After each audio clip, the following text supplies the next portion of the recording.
You're watching the Letterman podcast with Mike Chisholm, endorsed by the Hello Deli. Yeah.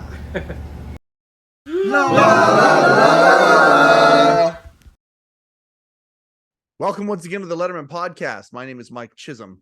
Thank you very much for joining us on this journey into the stories behind the stories of David Letterman and Company, celebrating the greatest body of broadcasting work in history.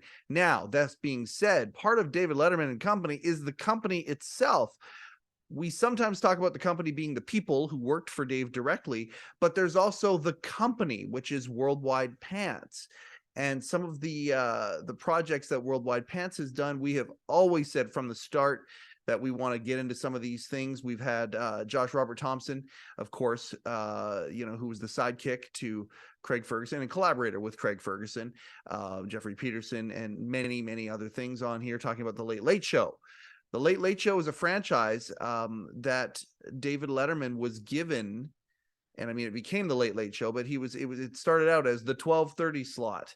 And as part of Dave's move over to CBS, the 12:30 slot was given to his production company. And I just, with the recent ending of the Late Late Show with James Corden, I am fascinated to learn about that franchise as well. And when Dave, shortly after Dave came over to CBS, I think it was about a year and a half maybe into it, they announced Tom Snyder would be taking the mantle as the first host of the Late Late Show. After that, when Tom finished his run, and I mean, the stories with Tom are insane, and we've got some cool upcoming things happening where we're going to celebrate Tom Snyder and talk about him and his whole career as well as Late Late Show. But it was time to go in a different direction. And when Tom was finishing up his run, there was a guy by the name of Craig Kilborn who was brought over from, ironically, there's so many cool little stories here. Show on Comedy Central called The Daily Show, right? Developed by longtime Letterman staffer Madeline Smithberg. I can't wait to have Madeline on here to talk about Letterman. I can't wait to have Madeline on here to talk about Late Late Show, Daily Show, I should say. But how does it connect? Well, Jon Stewart was somebody who was connected to Letterman for a while, ended up going over and hosting The Daily Show. How the heck did that happen? Well, it happened because the spot was vacated by a guy by the name of Craig Kilborn. Craig Kilborn came over and replaced Tom Snyder as the host of the Late Late Show. Confused yet? Don't worry about it. We're going to get into it. And we're going to get into it with a guy who helped create that incarnation of Late Late Show. His name is Billy Kimball. I loved talking to Billy. We had such a great conversation. We thought, maybe it's going to go an hour. No, it went to almost 2 hours with Billy. And he talking about his run there, working with Worldwide Pants, building Craig, the voice of the show, how they wanted to prep for it, create it, and make it different, because they went from Tom Snyder's iconic long form, simulcast broadcasting on radio and television at the same time, really, really inventive but personality driven show, to a more conventional talk show. And what were some of the little nuances of that? Billy and I get into that. We get into Craig Kilborn's his style. Some of the things, I promise you will learn something out of this episode that you didn't know about Late Late Show, and get some insights about Kilborn that you did not have. Very, very excited to present this episode of the Letterman podcast. So please welcome Billy Kimball. Billy, I'm so excited to have you here. This is really, really cool. I've been wanting to talk Late Late Show a lot since we started the show a year ago. We just had Josh Robert Thompson on, and I mean, it's really nice to have you here. And I think, Josh came on from a performer standpoint, working with Ferguson. Having you on here, I think we'll really be able to get into some of the guts of the Late Late Show and the type of franchise it was, and the relationship with Worldwide Pants. I'm really excited to have you here. Thank you so much for taking time out of your busy schedule to be on the Letterman podcast. Well, my pleasure. Thank you for having me, Mike. My schedule is a little less busy than it might otherwise be because I'm on strike at the moment. Yeah. Can we start with that? Let's talk about it. We've had Craig Thomas and all sorts of writers on here the last few weeks. Let's talk about the writer's strike. You've been out protesting lately? You shut anything down? Well, I've been picketing with my kids, which they enjoy. I also have a certain amount of Mr. Mom responsibilities at this time of year when they're out of school. So I haven't been part of what seems like a very lively vocal group of what now I see as sort of youngsters who are kind of trying to have fun with it to the extent possible. I remember those days from my first strike, which was 2 strikes ago, back in sometime in the 80s, and I remember sitting there going like, God, these old guys. And now, of course, that's me. But isn't that interesting? You've seen a couple versions of vantage points being on the strike line. You think back then. You think of some of these legendary writers. I think about like Barry and Mulholland for Carson and all of that. They had the perspective that you had when you showed up on the picket lines originally. Larry Gelbart and a coterie of those, your show guys were out, were out protesting or picketing. I think there was an element of reunion to it. But this is my third, and it's funny. I wish I had them clear in my mind, because I'd have a better understanding of how, for example, the issues that are important in the strike have evolved over time. There were things obviously we were very concerned about 2 strikes ago that absolutely are no longer top of the agenda, and some of the issues that are important now. The economics of streaming and AI and things like that were not something that was contemplated 15 years ago.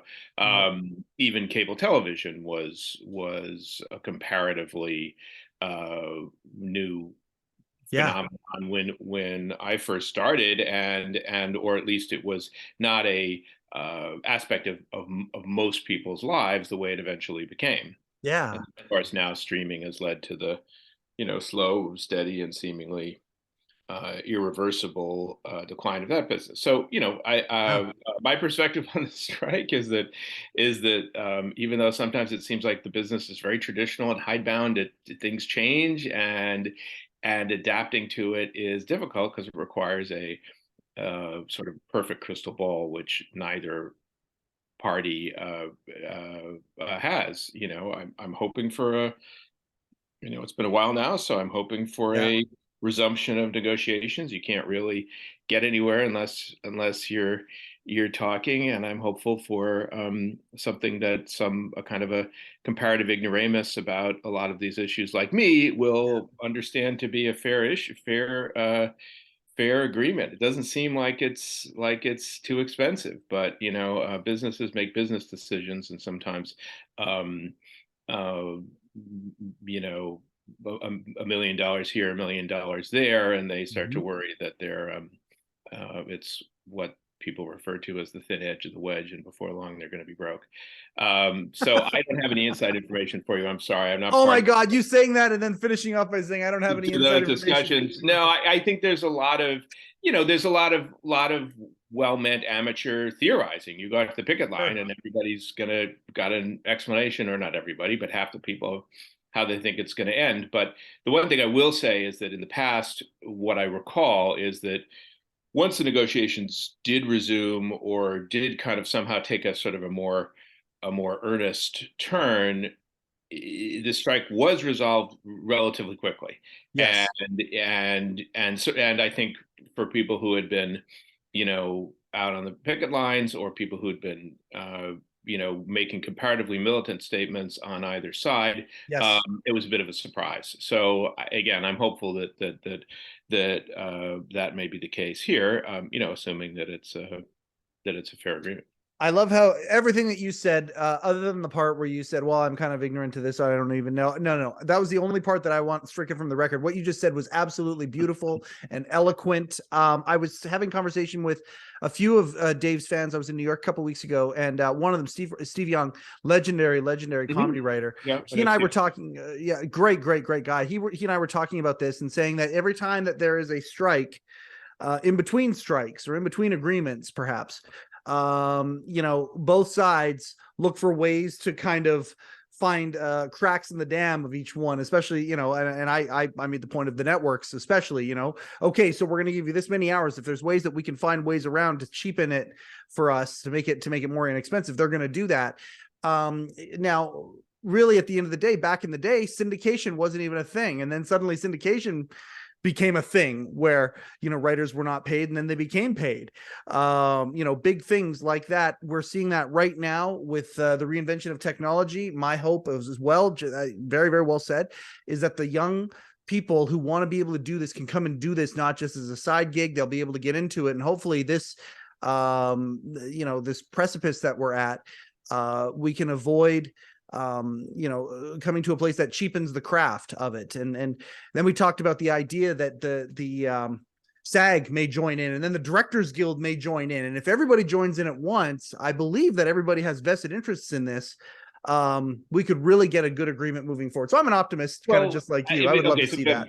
Yeah, just to react to a couple of things you said. I mean, first of all, the DGA has made their agreement, so they're not joining in. Oh, they have. Okay, so that's but their leverage and the leverage of SAG is significant because they actually shut down productions. The problem, I guess you could say, for the writers when they strike is that the effect of having no writing coming in the pipeline is delayed, and the danger is that lag period you teach the producers how to work without you. Yes. So there are people, and it's an interesting theory, who will trace the rise of, for example, Donald Trump to the last writers' strike, when forced to do television shows without writers. The networks vastly expanded their reality offerings, which are not typically covered by the guild jurisdiction. And, they got by because they're all on the same playing field. As long as the other guy doesn't have, isn't able to put on, high quality written programming and blow everybody else out of the water, they're all sort of stuck in the same boat. And, people like to watch television. They have a viewing habit, and, maybe they'd prefer to watch something besides, a Bachelor recap or something like that. But if that's what's on, maybe they'll watch it, and the ad revenue will go down, but not down. It's those kind of calculations that I think are a little bit hard for writers who place naturally a high value on written content and on the work they do to sort of see from the other side in this kind of bloodless, business-like accounting fashion. So, that's a danger. And as far as the paths upward in the business for younger people, I am under the impression that they are clogged and have been a little clogged for a while now, and I really don't know why that is. And I don't know. I don't know. I think if the guild were able to get past this difficult period with the studios and get an agreement, it would be a time to kind of look inward and say, look, what are we doing? What are we offering to bring young writers in? Because it's not right, but high minimums from a producer standpoint, you're kind of like, well, it's more of a risk to take somebody who's not been there before. And it looks like a lot of union rules, like it's you want to keep people out. You want full employment for your members. You don't want lots of new people coming in. And the guild should be different, and is different. The guild should be a mentoring organization. The guild should be focused on the craft of writing and how to improve it.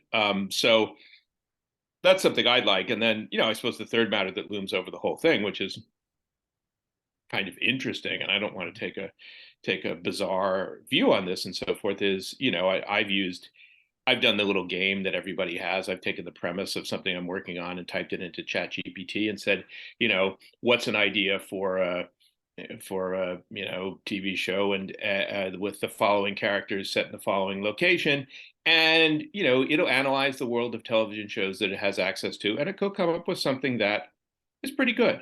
Yep. Now. And that's right now. Never mind what it's going to be 6 months from now. Now, there are other things I ask it to do, like write limericks and things like that, which it isn't as good at. Maybe it'll get better at. But you know, that didn't upset me.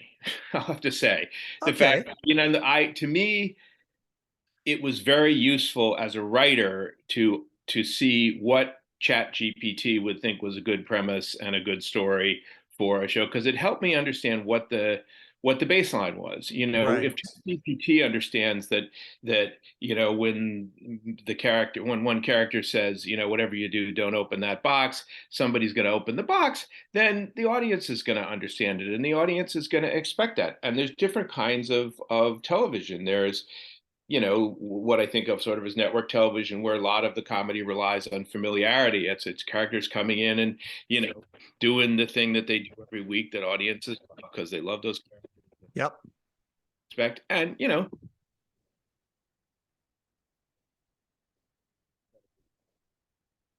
while they're cooking dinner,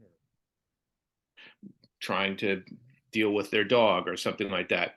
And then there's other kinds of television where the audience is leaning forward a little more, and where you want to know what their expectations are so that you can fool them. And Yes. and ChatGPT helps you with both of those games that It can be used as a play when tool, they is write. what you're saying. Yeah, I mean, in a sense, you know, I wouldn't, you know, Wikipedia saves me a lot of time, and, you know, probably there are people who read things I've written and go like, well, he just got that off of Wikipedia, lazy bastard. But you know, the idea that, and to look further ahead in the future perhaps past my lifetime or working lifetime, Mhm. um, I don't know. Are writers, you know, standing by insisting that they'll never be replaced by AI or never work with it with AI in the room, whatever that would Yep. be like.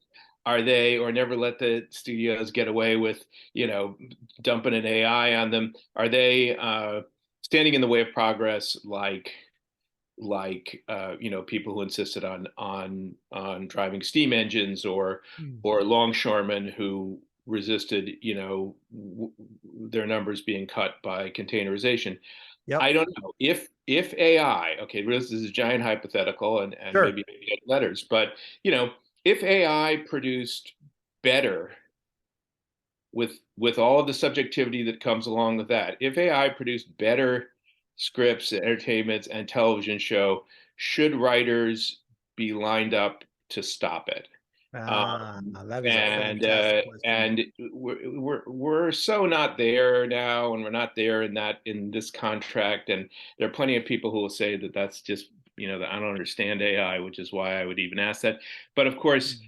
AI was kind of an undercovered story for a decade or more, and now Yep. it's suddenly taken everybody's by surprise. So there's a huge amount of, you know, perhaps unhelpful running around the barnyard with your head cut off about what it means, and what's going to happen. So I love this take, because this is the take that I don't believe gets said enough. How it can be a tool. The example that I've had in my head, Billy, has been, you know, with the advent of the digital camera and Photoshop. What have we seen? We have seen photomats, the rise and fall of photomats. Okay, so that has happened. But what we haven't sure. seen is the fall of photographers. Photographers Yeah, have just adapted, they've changed, they now have different tools, their pictures look different in a more contemporary technological field to that suits today's landscape. They are doing just fine as long as they have adapted to kind of the new rules. Writers don't want to be in the former, they want to be in the latter. I think that it's safe to say that that's what we all want to see as well. And if I'm hearing you right, the idea that some of these tools can be used similar to the way Photoshop has been used to completely evolve what we've seen in the photographic arts, the same can be done for the written arts as well. And that's kind of the hope, if I'm hearing you right. yeah. I mean, honestly, it was sad when the corner photo stores wound up having to close because people didn't Yes. develop pictures anymore. You Yep. know, that I felt, that's when, as one passes through life, you know, you see that in a lot of, That's a moment. That's a you've big seen moment. a lot of those changes, and they're uncomfortable, and they're not Yep. just because of the specifics of it. They're because of uh, the symbolism. Writers sort of Mhm. fetishize the handmade aspects of what it is they do. You know, the people who insist they type everything on a battered old manual Yeah. typewriter. You know, On an I old have a Underwood. Yeah. I have a laptop. I don't know if I'm counting in this respect, but I have a laptop I'm talking to you now on, which I have not upgraded in so long that the last time I took it, because there was something wrong with it, to be repaired, they told me that they no longer service them and they consider these computers vintage. Obsolete. Oh So I my would have had God. to take it to a sort of like a antique computer dealer to, you know, have its battery replaced or something like that. So, but That's I just okay. I like my hope Atari that, 2600 as well, so that's okay. yeah. But but maybe we should talk about the pants Oh yeah. and I've got Kilborn. a Unless you, I'm also, you know, I have as many theories and well rehearsed pontifications about writing as well. And I got a segue. I got a great segue into oh, moving into this right here already. But I'll tell you this. This is our origin story. This is us building rapport and whatnot. As far as I'm concerned, every guest on the Letterman podcast is going to be a repeat guest. And once the rapport is kind of built, the next time you can just play and go into things because you've already built the key signature. But I do have a segue. Me. Go ahead. Yeah, call upon me whenever you need. Oh, absolutely, man. Oh, you bet. Whenever you need my thoughts on anything, I have a monopoly on those. That's fantastic. Talking about change and moving forward and evolving. Mm-hmm. I mean, we're talking about the Worldwide Pants, as you just mentioned of it all, but at the same time, the Worldwide Pants was CBS. And I look at CBS, you talk about the evolution of things, to CBS selling off of the assets and some of the locations or the property that they've had, you know, in New York and you know, I believe the broadcast center is going up for sale. If I have my info, it right. could be. You know, I don't know.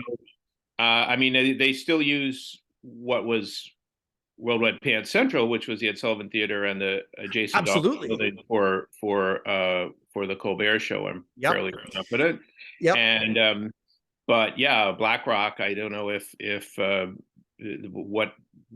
what's going on there anymore. And also, you know, there has been a terrible collapse in the commercial real estate market in New York. So I'm sure that affects everybody's decision. The sort of Mad Men era, when everybody had to have sort of an iconic skyscraper, is now further and further in the past, and I think is no longer worth the intangible value of that is probably not worth anything approximate the cost of owning and operating that building if they can sell it to someone else. Sure, and torches passing and evolution's happening, and one of those things that we've just seen, as well as the Late Late Show, a franchise that you are intimately connected with, just, you know, aired its final episode a couple of months before this recording.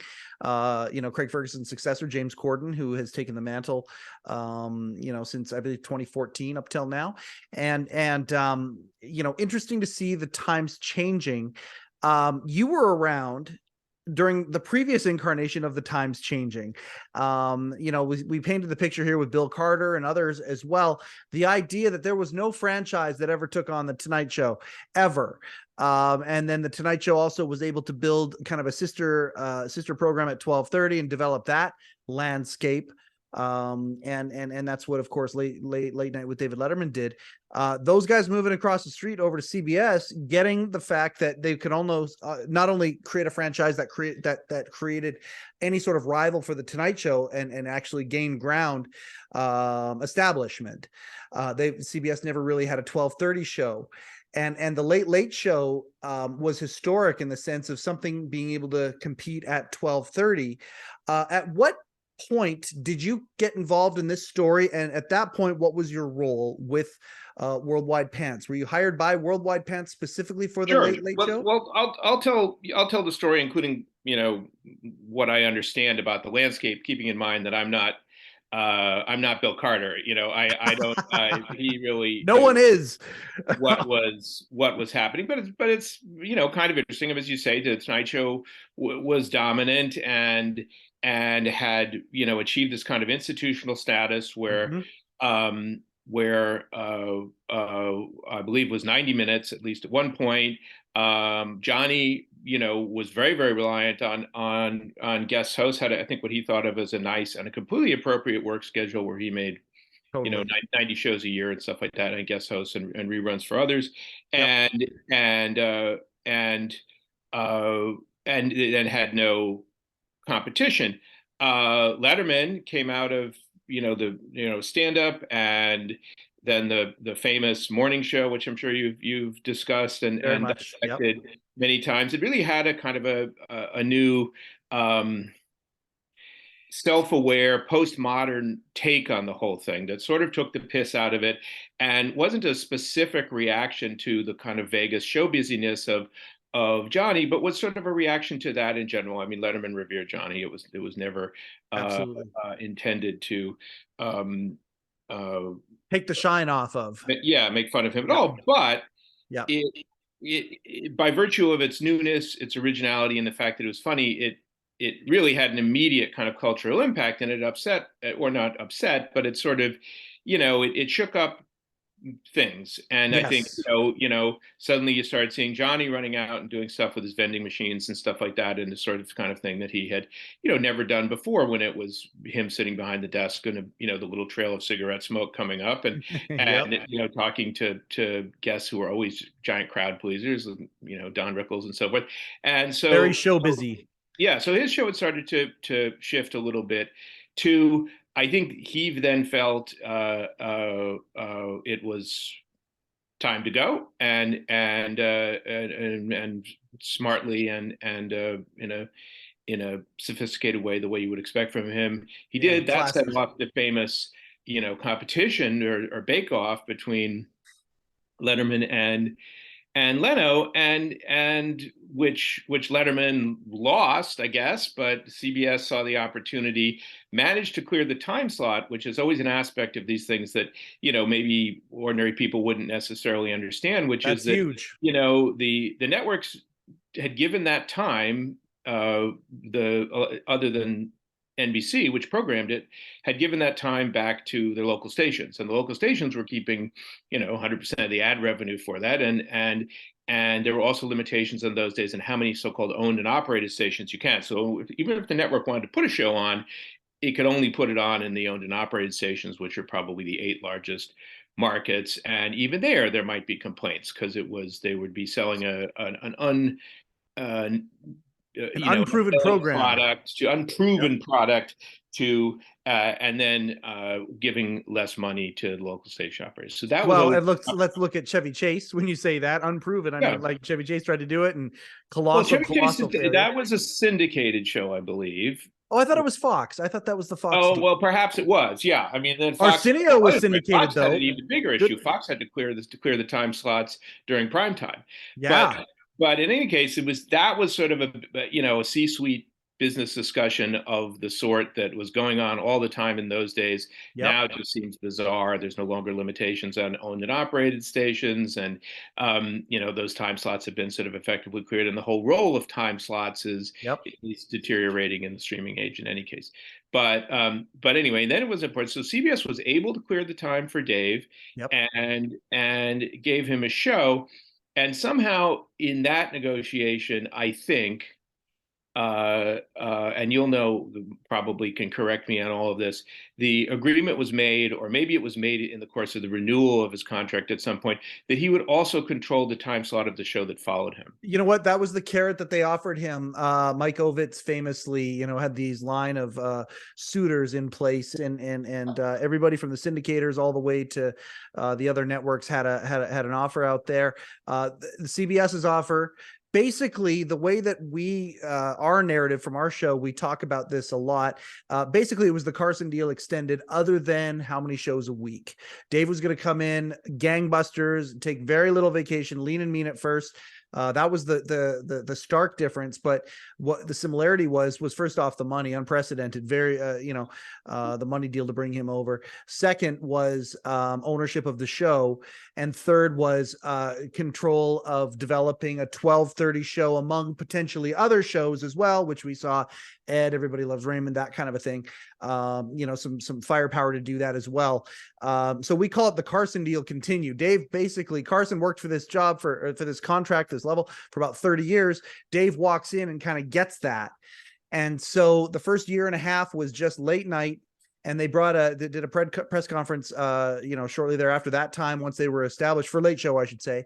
And that's when they said, okay, well, here comes here comes Tom Snyder now, and it kind of went that way. But that was always something that was there, as far as we know, from what Bill Carter and others and Morty have Well, told us.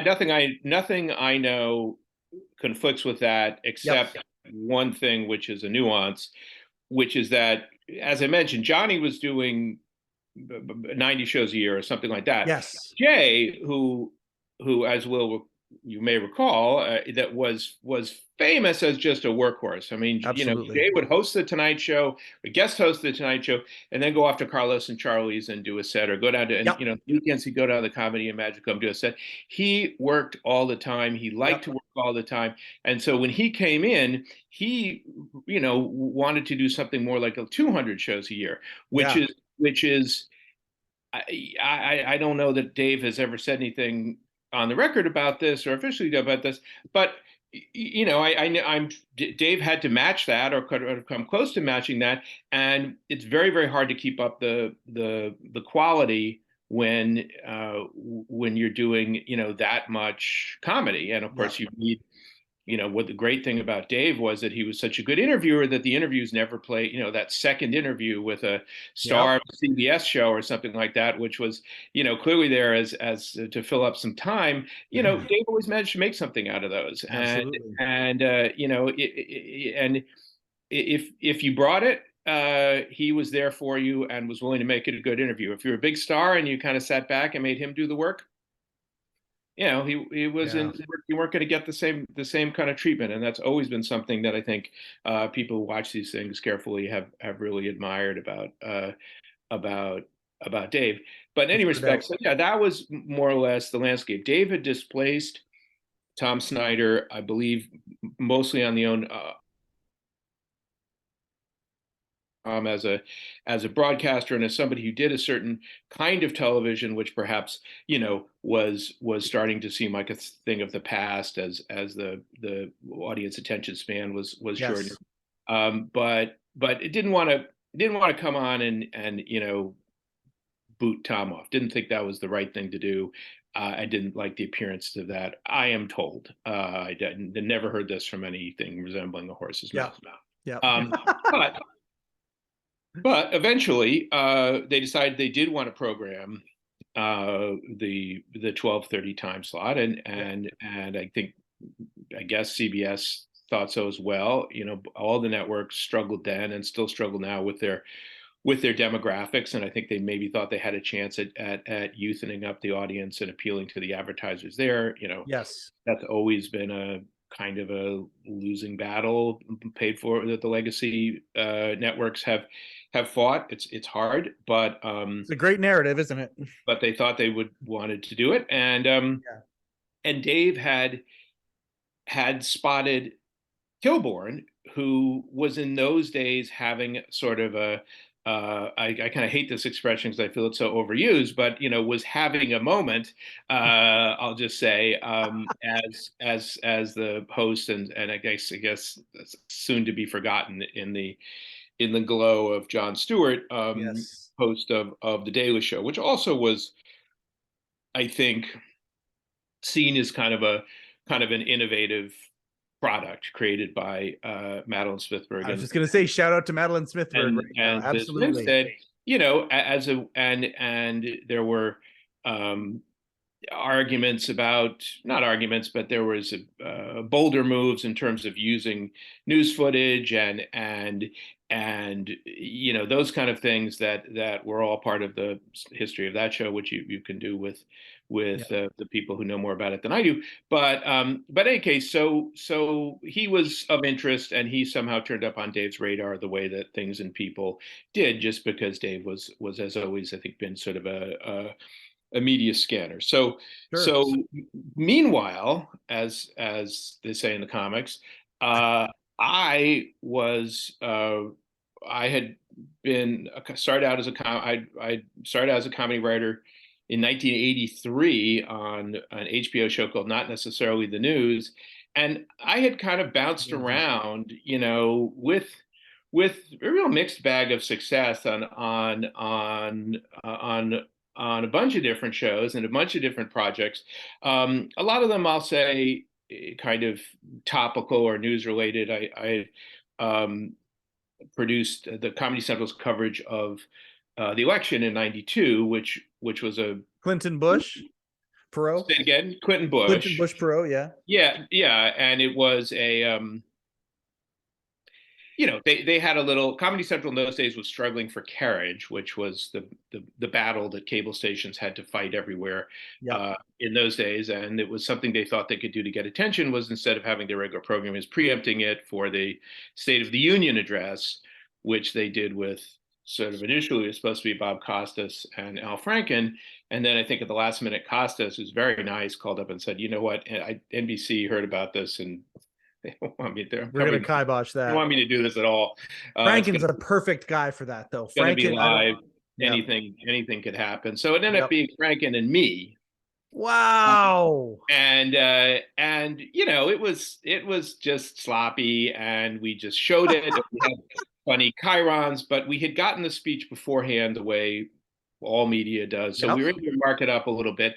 And even though I'm sure it's not something I could watch today without doing one of these. Oh yeah. No, I feel you.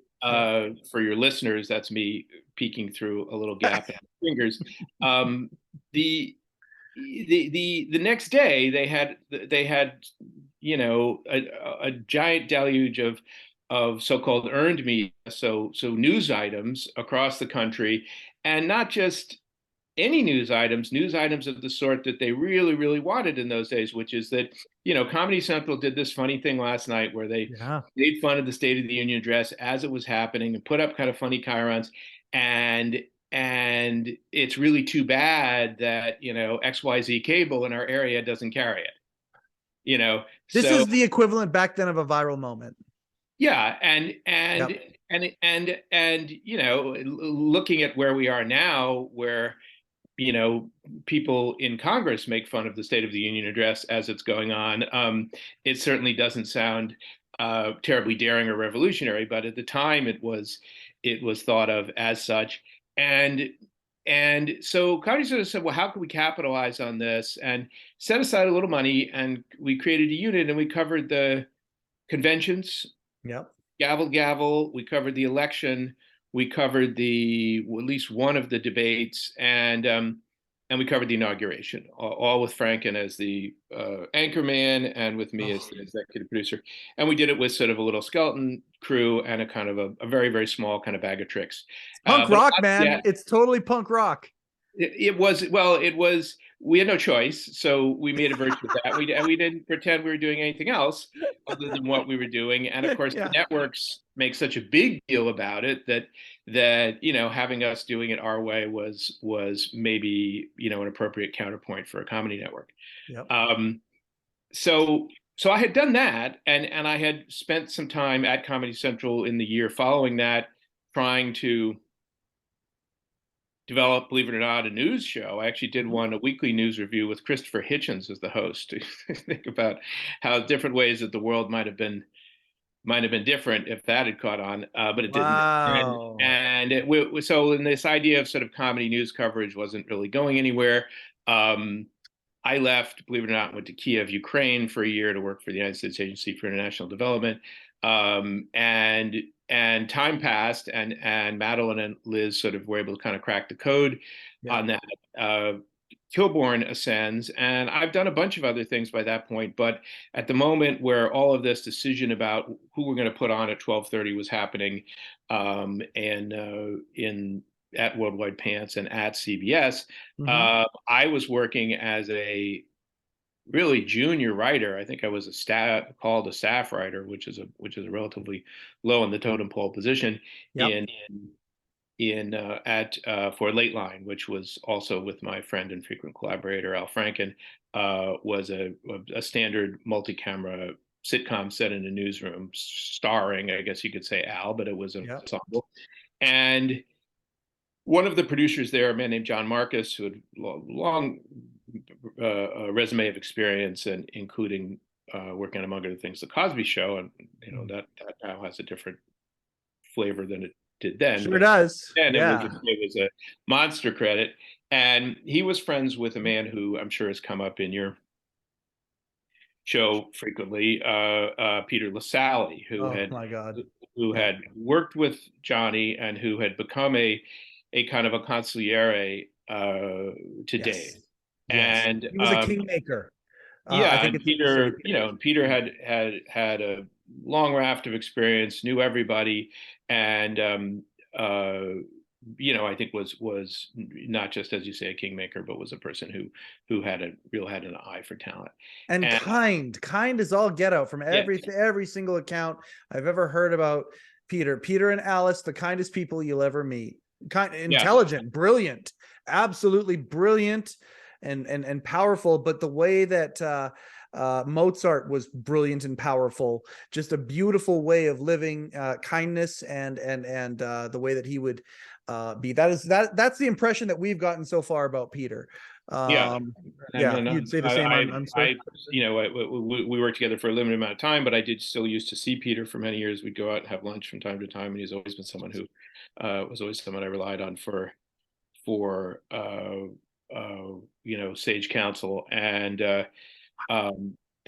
so Peter, who knew John Marcus from around, asked John Marcus if he knew anybody who could be a writer for a show that was essentially going to do late night, but also try to continue the news emphasis that they had on the Daily Show. Yep.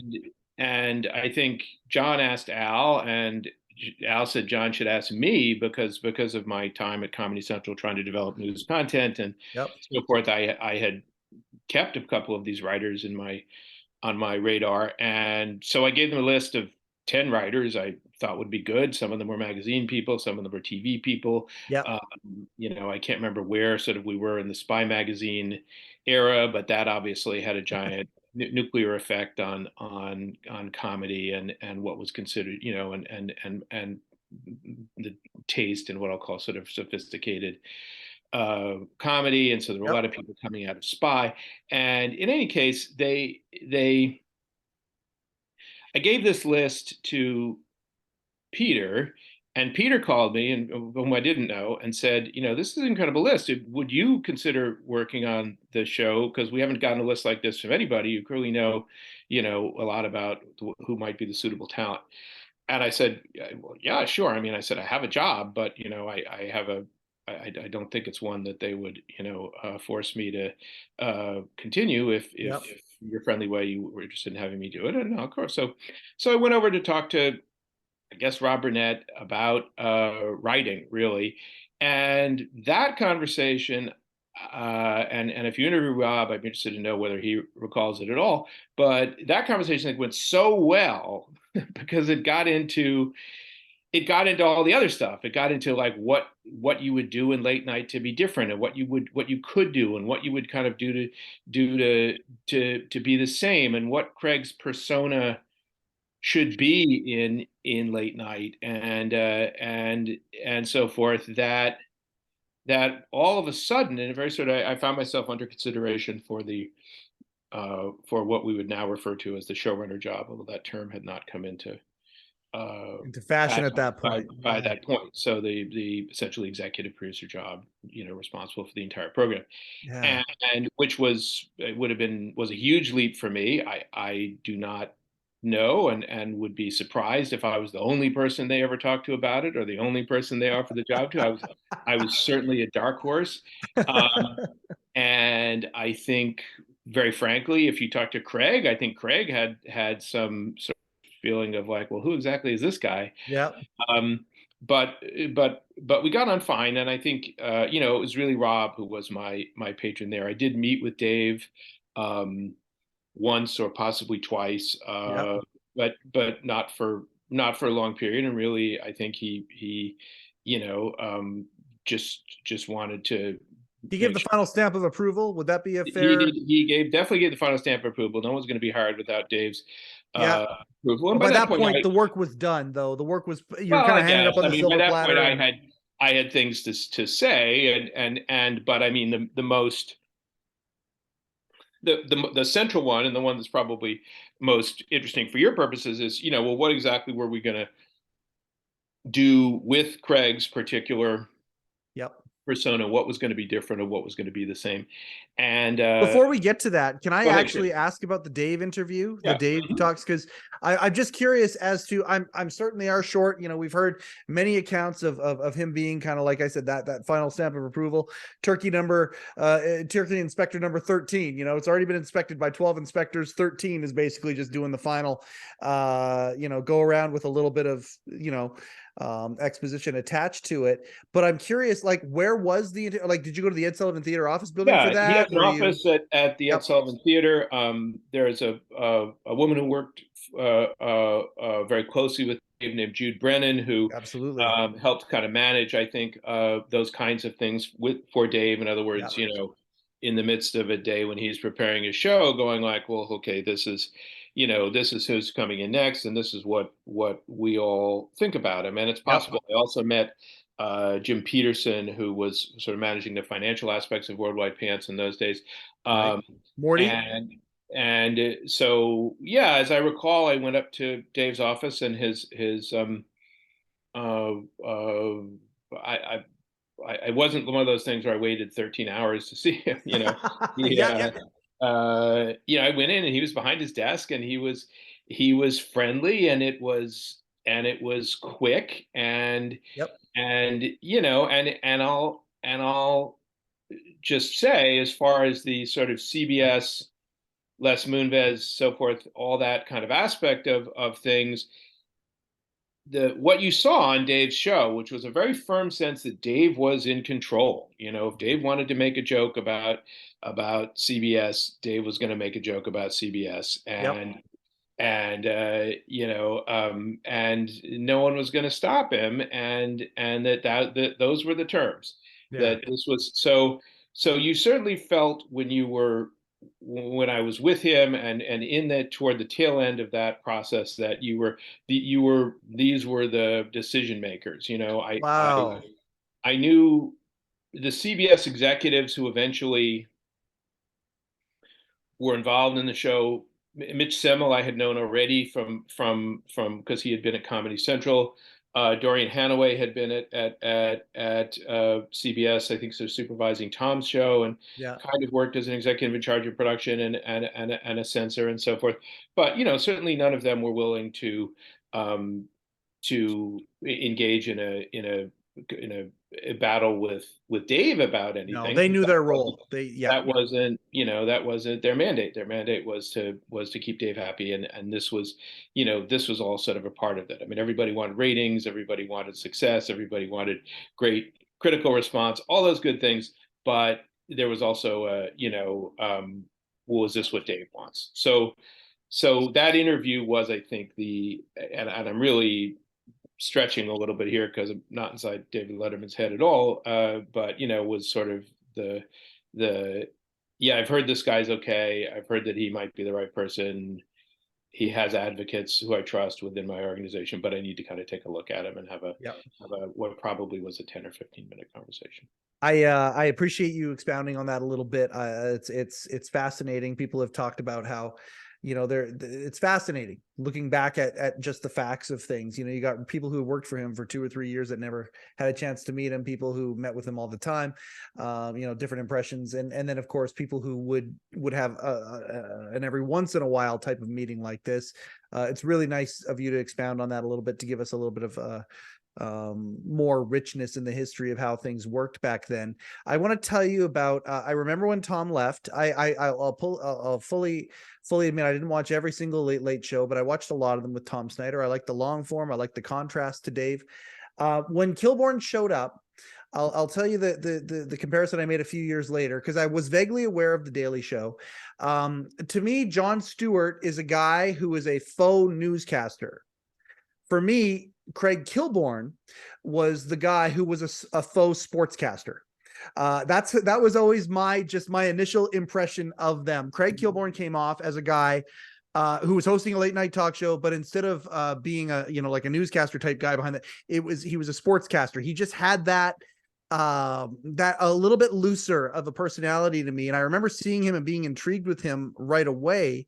I want to ask about those first few weeks of reaction to his first few shows, was there a tone that you were directing him with? Was it, okay, here's our guy, we know his skill set and his personality, we're just going to let him be him, and the tone will kind of find itself? In the first weeks, what were some of the first impressions of things that maybe you wanted to keep and have a part of the show long term? Well, Craig had been a sportscaster, Yeah. as you know, at ESPN, and while sports is definitely serious business, it's not, famine in South Sudan. Yes. So there's always a kind of a lightness and a jokiness and these sort of bursts of enthusiasm that are characteristic of sports broadcasting, which you don't typically see in news broadcasting. And I think Craig bought a that kind of tone. Craig didn't think his audience wanted to be lectured on. I'm not saying this is what Stewart did. Stewart did a very, very different, very interesting, and obviously hugely successful and hugely influential thing. Yes. But Dave didn't feel his audience wanted high fiber content about politics or about issues. And in that sense, he was probably right about his audience. He may not have been right about what the Daily Show audience was. There may have been a giant churn of the audience, but certainly, and Stewart had at least one, maybe two other late night talk shows, which were in the lighter vein, Absolutely. And that definitely wasn't his métier either. So and Craig's persona, he was kind of an interesting choice because his thing he used to do where he'd get up and dance, he would dance to Play That Funky Music, White Boy. I love that. And, he was this very white guy from Minnesota who who smiled kind of through everything and who didn't appear to take anything terribly seriously, seemed very confident, and in the lexicon of our current times, projected an air certainly of tremendous privilege, Yep. of a sort of jokey frat boy type of attitude. Now, what I think was which, by the way, I just got to say this real quick. I apologize, Billy. Which matched the persona of the demographic you were talking about perfectly. Like, we think about, like, a lot of people are watching the Woodstock 99 documentary right now. I think that process probably culminated in Woodstock 99 being, what it was, Kid Rock, Limp Bizkit, all that. This is a huge kind of culture that's out there. Started in 94, with Woodstock 94, which was a relatively peaceful, but at the same time, very much a Gen X deal. Times were a-changing. And I think personally that Craig really encapsulated and was very much a reflection of some of the young 20-somethings to 30-somethings culture at that time. Personally, that's how I see it. I don't know if that example works or doesn't work. I'm sure there's there was data was collected and Nielsen special reports were offered up. As I'm sure young audiences are extremely hard to reach. They're just absolutely hard. They're doing other stuff, then as well as now, and now probably the situation is good. And young males were the white whale. They were the things who nobody could get because they were doing again the video games and so forth. So a show that might appeal to younger males certainly made sense to the people who were going out there and selling advertisement. You'll remember the Man Show from that time with absolutely with sort of unapologetic about that kind of thing and leaning in, and there wasn't, the Man Show kind of made a complicated multi-level joke of what it was. Craig always had a sort of an ironic self-awareness to his persona, but it would probably look very strange to start running reruns of it now. It might seem, even more dated than looking at, old reruns of Arthur Godfrey. I don't know. I love this conversation so much right now. Yeah. But the persona was established. I mean, there was never any discussion about, well, we need to make him be more like blank, Let because Craig be Craig. yeah, we took a let Craig be Craig attitude. There was no other possible alternative. And then for me, once I actually got the job, then it became a matter of sort of investigating, well, what is the broad spectrum of let Craig be Craig mean? And and some of it was apparent every day on the Daily Show, things like Five Questions, which sort of Yeah. games and things like that, which certainly now with, for example, Jimmy Kimmel, you see games as ubiquitous, but at the time they were a very, very hard sell to publicists. Publicists did not like the idea that their actors might go out there, or their clients might go out there and be shown not to know some obvious fact. I won't say who it was, but there was an actor or actress who came on who was who was told we had to make very, very easy questions for him or her, and they couldn't name a continent that ended in A. So I've seen their work. It's great, Yep. and a lot of actors and actresses, or I should just say actors. They're actresses or actors. Yeah. Actors, have these sort of warped childhoods where they spend a lot of time on as child performers with a tutor and so forth. They pick stuff up, and that's what publicists are around to protect them from that moment. And again, I'm really always surprised by how far it's come since then, because well, you saw it mid-evolution. You saw the kind of the rise of that in many ways, Well, but and also before everything got clipped and posted on the internet. So these days, if this person had blown the question of how many name a continent that ends in A, they might have, that would be out there and have millions of views, and they'd be having to kind of make a joke about it, and the publicist would be in full on damage control. Anyway, so those things that Craig liked and wanted to do, but they weren't always easy. There was a question whether Five Questions itself belonged to Comedy Central and whether he could kind of take it with him, and that was kind of a negotiation. I think Stewart wasn't going to keep Five Questions, so that wound up sort of being okay. But beyond that, he had this kind of sort of Playboy Mansion, sophisticated bachelor type of persona that he adopted. He was always very into things like, the sort of Persian carpets and distressed leather club chairs and old scotch and martinis and stuff like that. That was sort of reflected, I think, the pleasures of the sort of elegant era that was past. The Mad Men era. Yeah, kind of. And he always loved being, he loved being invited to the Playboy Mansion, and he had Heffon as a guest, and I think even that was to your point about looking for what young male audiences might be in the mood to sort of rediscover. That these things are cyclical. They do get rediscovered. I don't know anybody be rediscovering Heff today if he were still around, but back then that was kind of a thing. And I don't know, man. Retro is really in right now. Retro's a thing. So I'm probably wrong. And he but so he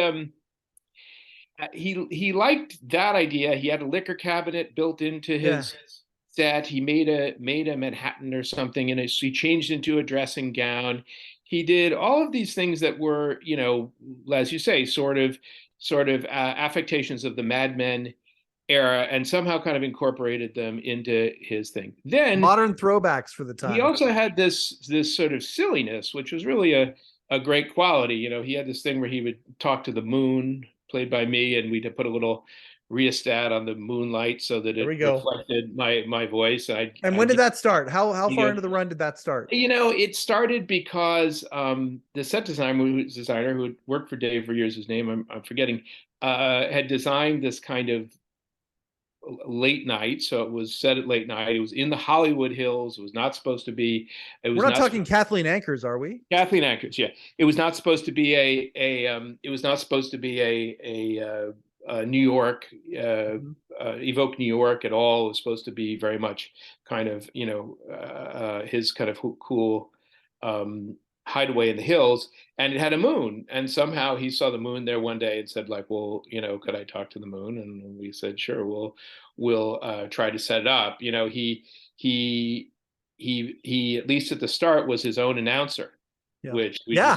we just thought was kind of funny and was a little bit of like an Easter egg for people who are watching carefully. And Yep. the sort of low rentness of that was something that he thought was funny, and he was right.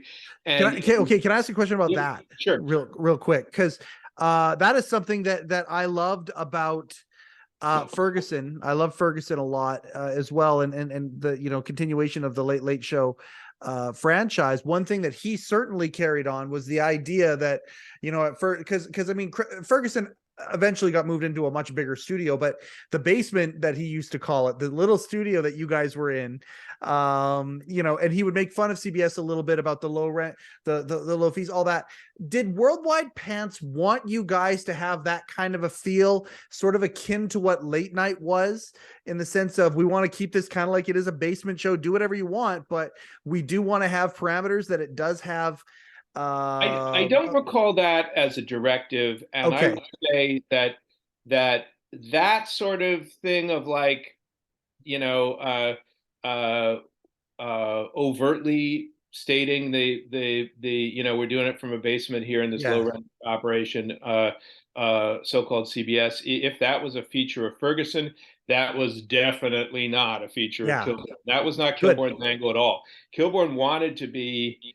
It was at so-called Television City, which was here at Fairfax and Beverly, next to the farmers market, and it was which was CBS's response to Radio City, which is all built of a piece in the 50s with very cool kind of, now it seems to me, I don't know if it seems to other people, architecture, but it's where the show has stayed, I believe, all the way through Corden. But no, it was a very nice stage. It was next door to Bill Maher. It certainly wasn't particularly small or paint peeling or shabby. And we had, offices that were, more than adequate, completely typical and adequate of the thing. There was no, he did not care for comedic or other purposes, bite the hand in any respect. I don't know. There may have been sort of resource discussions at different points. Rights were always complicated. It was hard to clear things. Yeah. It still is, and expensive. But the show, when I ran it, was certainly under budget, and that perhaps wiser people would say, well, that was a mistake. Burn the furniture, man. That's what you need to do to get people's attention. But that was how I ran it, and even though I did not, my financial background was zero, I had been a producer the way other people had been a producer of TV shows. I just, I made decisions about the creative aspects of it, but I had nothing to do with the rest of that. And the first time somebody put a spreadsheet in front of me, and I was just sort of, okay, let me close the door and look at this and try to figure it out. But there were people who managed that and managed it beautifully, Kathy Hoban and so forth on the Late Late Show. So I didn't really worry about that particularly. But I mean, to give you the rights thing, for example, all this is, I don't believe this is secret because it actually wound up in court, I think, was that Craig decided to be funny, and it was funny to play Two Live Crew, Me So Horny. Absolutely. Every single time a guest came out, no matter who it was, and the first guest and the second guest. And it was just stupid. It was just intended to be stupid. And although, of course, if you had an Asian guest, we'd have to switch it because it would have seemed terribly racist. And now I think it probably would have just seemed racist, period. And you wouldn't want to do that. But eventually, and it was covered under a blanket license that Worldwide Pants or CBS had with ASCAP or BMI or something like that. But eventually, I think Two Live Crew got upset about the fact that we were needle dropping their song 6 times a week. So, but that was sort of an example of these kind of little sort of things that were sort of, I don't know, kind of low rent, but we just made a joke out of it, Yeah. and and that was the so we all moved out to California, including Yep. me, including Craig. We hired out here. I don't even know if we hired anybody from that original list, but we found a group of pretty good writers, some of whom have gone on to amazing things, and others I've heard less from, but probably maybe they'd say the same thing about me. Um, and and and I recall sort of starting to run through practice shows, Yeah. and I think CBS wanting like a lot of practice shows, like a month of practice shows, Oh God. which is a lot. And I think Wow. Worldwide Pants, sort of on my behalf, sort of on Craig's behalf, pushed back on that a little bit. And I think we compromised on a week, but it was terrifying. I mean, we were doing something new, and what was and every aspect of it was, the things, getting an audience in, getting the audience Yeah. warmed up, you know, you know, endless doiking and moving with the cameras for the precisely what was the best eye line and what would show Craig to best advantage, and what would make him look like, what were good kind of listening positions. I mean, all that stuff you've got to figure out, and you don't A necessarily million little things that make get a it. difference. Yeah, and you don't necessarily get Yeah. it right in the first time. You say, well, it'll take us, let's set aside 5 minutes to figure out the best, sort of listening lighting for Craig, because maybe Yeah. you wouldn't be able to do it. And so the show premiered, and and Craig, to just briefly allude to, the backstory that and a lot of people had given what I'm sure he would characterize as a somewhat unfortunate interview to, I guess I'll say, Esquire, where he said something unkind about his colleague Liz Winstead, and people can Google that. Yeah. But the consequence of that that's important is that at that point, I think he felt, and maybe Worldwide Pants felt this as well. It'd be a question for Robert Nett if you interview him. Yep. That the press was never really going to be on Craig's side. That he wasn't the kind of performer or persona that the media likes to get behind. Yeah. And I don't want to sound like uh, uh, you know, Donald Trump when I talk about the media and its No, bias this is a and different thing. Yeah. and all those kind of things. But I think he wasn't the underdog that people were rooting at. Craig doesn't read underdog. He No, knew that. he doesn't. He reads as a guy with a certain amount of advantage and privilege. Yeah, And can I say elitism maybe a little bit? Like the story could be the narrative could be written like he's coming across with a little bit of elitism, when that's not necessarily what it is. It's persona, it's these other things. There's no malice in any way, shape, or form, but someone could write that narrative that the show had a bit of yeah, an elitist. and I'm not here to speak for him, but I'll simply say, if you had charged him with that, I think he could fairly respond that his whole persona was a joke about that. I mean, his big influences Yep. were Bill Murray, and a kind of a like dopey superciliousness that I think maybe played more lovably for Bill Murray over time than it did for Craig. But That's a fantastic example. I love that analogy. but that was sort of who he wanted to be and how he wanted to be received, and so the show premiered, and I think we thought the show was good, and he actually had Bill Murray on as his first guest, as you may know, and I mean, I'm sure the show's good. I'm not meaning to pat myself on the back. It really was, Craig's vision was to footnote the slightly, Rob Burnett, and I think Dave as well, always really wanted a writer run the show. They felt that's what had worked for them. Wow, that's cool. On Letterman, although I know Morty wasn't a writer, but there were writers in Morty, there were positions of. Well, and Morty worked with Tom Snyder, and Morty had a pedigree Yeah, that Morty I think had a yeah. different resume, but But there were always writers certainly worked their way. Yeah, no, you're writers and bang on. decision making positions. Absolutely. Rob had worked himself up. I think from started out as an intern, Yeah. and so so that was one reason why they wanted me to do it, or wanted someone like me to do it. And we're looking in the pool where they eventually found me. But I also think that they didn't, everybody kind of knew that Craig was going to, and I always knew this, Craig was always going to see the show clearest, and I was never going to be really able to make Craig take too many chances on stuff he didn't believe in. I mean, Yeah. it's very, very difficult, and I understand this. I'm not a performer, but I've gone out and tried to do stuff from time to time, and I know how vulnerable you are when you perform. And if you're not confident in the material, it really is very, very difficult. There are, I cite Julia Louis-Dreyfus as an example from my time on Veep. She was somebody who she'd say, you know what, I really don't know about this, and you could say,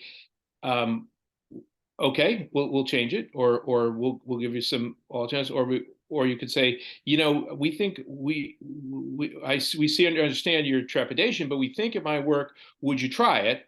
And if she said yes, she would fully commit, and she would do it, and she would try and sell it, and it was a sophisticated adult kind of approach, so that it wasn't like we all had to have a meeting afterwards where anybody said like, hey, you were right and I was wrong, or anything like that. It was just what it was. But with Craig, I was not going to be able to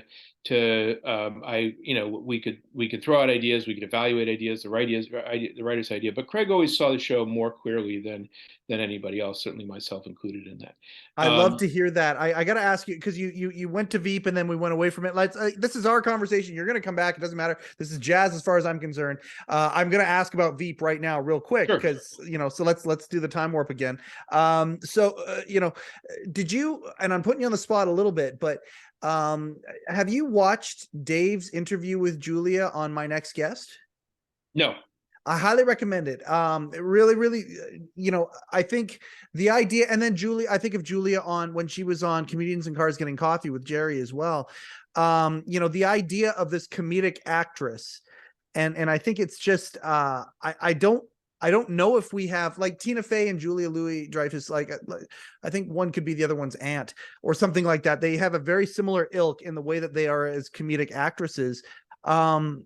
That was really cool that you got to kind of throw this in here for this episode here, witnessing that, because Veep, I mean, might be the zenith of what she's done, which is saying something. It's saying more than something.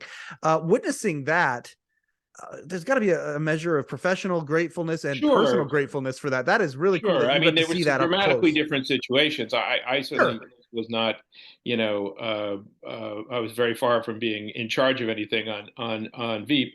I was a writer in a room, but but a collaboration nonetheless, and a collaboration of epic proportions. I worked with Julia and worked with the other actors there, and we were extremely fortunate to have performers who really kind of understood comedy, really understood in the case of Veep, by the time our group got there, which was the start of the fourth season, really understood their characters. So they had differentiated their characters in significant ways, and they kind of knew what they could have doing. And no writer likes to hear like, oh, well, the show is largely improvised and so forth. And I don't think anyone would say Veep was largely improvised. But that said, there certainly were great ideas that came from the writers and performers, and some of them were performery ideas that maybe writers would not have come up with, but some of them were just kind of great ideas. And and we would embrace that, and we would try and do what when you're doing multiple takes, you call one for fun, which is when the actors can just do whatever they feel like for one take. And they a lot of times they'd come up with really, really funny stuff, and they were always very tactful, and there was never that kind of like institutional conflict that there is sometimes between writers and performers. So that was a very different I can imagine. Yeah, like, but at the same time, though, like I look at a guy like Aaron Sorkin and what he writes, right? And I mean, I don't want to say it's not a collaboration. It's totally collaboration, but it's, hey, you're playing the instrument. Please just play exactly what's on the page with all the dynamics and everything. Include like it is very structured. It's written that way on purpose. You're a studio musician. You go for it. And then there's other, writers who are like, no, we're going to collaborate with the performer. This is jazz. Here is the frame. Here's the key signature. Go play up and down, whatever you want. And it's truly a collaboration in a lot of ways. Take it back to Late Show, it feels like what you were describing on Veep there, where there is the improvisation, very similar to the late night talk show in the sense that, okay, there's a bunch of prepared material here. There's a bunch of directions you can go, but you, Sir Craig, with your personality, are going to take it and make music with it in your own way. Am I onto something with that, or is that? Well, I would say two things. I mean, one is, I want to make clear that Veep was not an improvised show, but no. But different compared to like a Sorkin drama. Here's the simple fact, which is that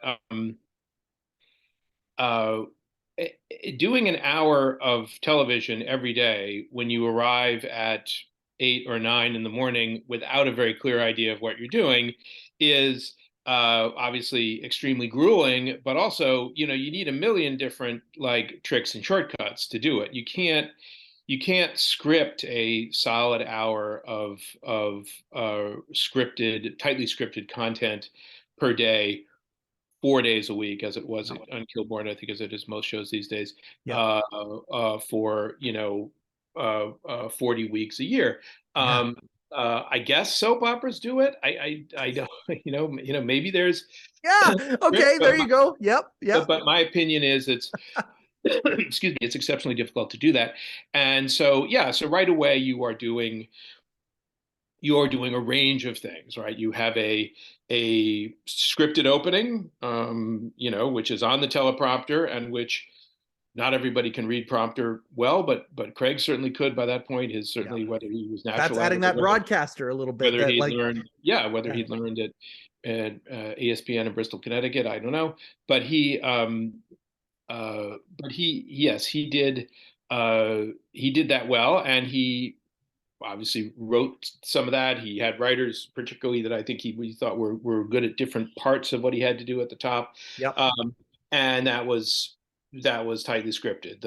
You go to the opening, you sit down at the desk piece, and there's a little more fluidity in there and opportunity for reacting to audience reaction or stuff like that, or saying, hey, isn't that fun or funny? Or here's one of my personal favorite, you're showing pictures of something, you're doing the kind of things that they do at desk piece, but again, you're talking as tightly scripted. You have a first guest, you have a scripted introduction to them, sometimes or sometimes not, including a clip, and then you sit down and then you've got questions and you're talking to somebody who if you've met them. Craig would say hi in the dressing room. I think Dave didn't do that. Maybe Craig didn't do it either. I can't remember. Hosts have different feelings about whether or not that's a good or bad eccentricities. And whether like the energy is higher if you're just really, really saying hi to someone the first time. But I've always gone and talked to them, and this before I talked to them, a segment producer would talk to them and told them how it was basically going to go. And you have questions that are intended to elicit certain anecdotes. And I think and everybody knows that the audience is comfortable with that, even if it's a little obvious, I think they don't mind. I mean, I think I've certainly seen times when Dave went like, if you don't know your own anecdote, don't come on the show. We don't have to pretend you're not here to tell me a funny story, because that's right. The story, and that's how you sing for your supper. So definitely. All that is loosely is the questions are there, but you don't necessarily ask all of them, and the answers are unpredictable. They go different places. They take different durations. Some people understand their assignment as guests better than others, and so that's the point at which you have this enormous sort of accordion spread of possibilities. And I think traditionally, those and there were technological limits to this as well.